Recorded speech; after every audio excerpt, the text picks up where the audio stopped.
Marc, let's welcome Paul Helmke, the head of the Brady Center to Prevent Gun Violence. Paul, welcome. Thank you. In the wake of this, here's the big question.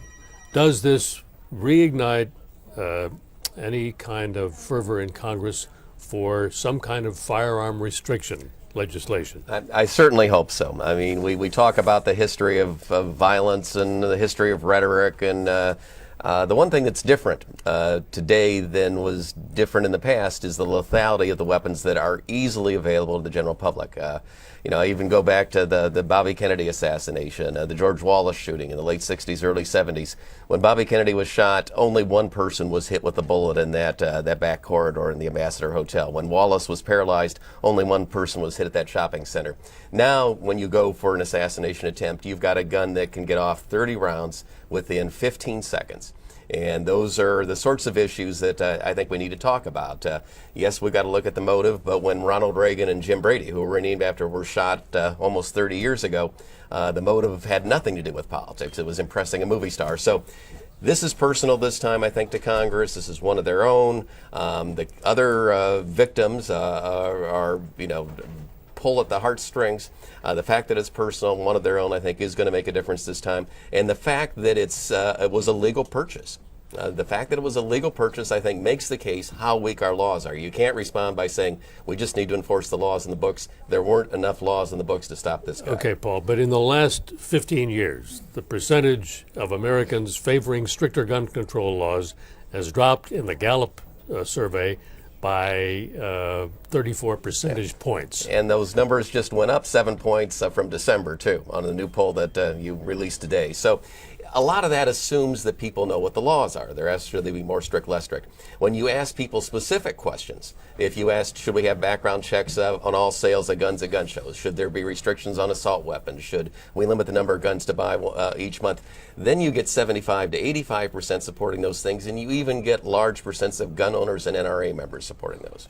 You know, I've noticed that even, as you say, polls of gun owners show that most gun owners are willing to accept reasonable restrictions, for example, instant mandatory and valid instant background checks. Many gun owners probably aren't familiar with the type of high capacity magazine that was used in this shooting. I hope not, because they're only good basically for right, killing a lot of people quickly. It is. It's hard to think of another purpose. But my question is that even if public opinion remains on the side of some form of gun control, why has the NRA been so powerful, in a sense, and so effective in scaring Democrats from even speaking up about things like this? I think they're a paper tiger. But what they've successfully done is they've convinced Republicans that the Second Amendment means no restrictions at all, even though that's not what Justice Scalia and the conservatives on the Supreme Court say. They say reasonable restrictions are allowed. So that's the problem on the Republican side. On the Democratic side, they've convinced the Democrats that somehow this is the reason Democrats lost in '94, Gore lost in 2000. One of the things I point out is Bill Clinton, who was the one who pushed the Brady bill, pushed the assault weapon ban, the restriction on high-capacity clips, was reelected in 1996, and he didn't run away from the issue. He had Jim and Sarah Brady at the convention that year. I think they've just fallen into this myth that the NRA is powerful. The NRA spent $15 million in states like Pennsylvania, Ohio, Indiana in 2008 against Obama, and he carried all those states. The people that the NRA endorsed on the Democratic side this election, most of them lost. Yeah, but the people that signed under the gun show loophole bill, Democrats, almost 99% of them won. Yeah, but to call them a paper tiger begs the question of what influence they have over individual members in individual districts. Yeah, they still have a lot of clout. I mean, I'm a former elected official. I was the Republican nominee for U.S. Senate in Indiana in 1998. And I had people challenge me, especially in the Republican primary, on my stances on gun control because I was an urban mayor. And I carried it when I said, look, I'm doing this because my police chief and my police officers tell me that the bad guys are getting these weapons too easily. It's a law and order issue. Republicans used to talk law and order. They've left that, and the Democrats don't know how to respond. What would you like to hear then from President Obama tonight? Is tonight the appropriate venue or forum to talk about some of these issues?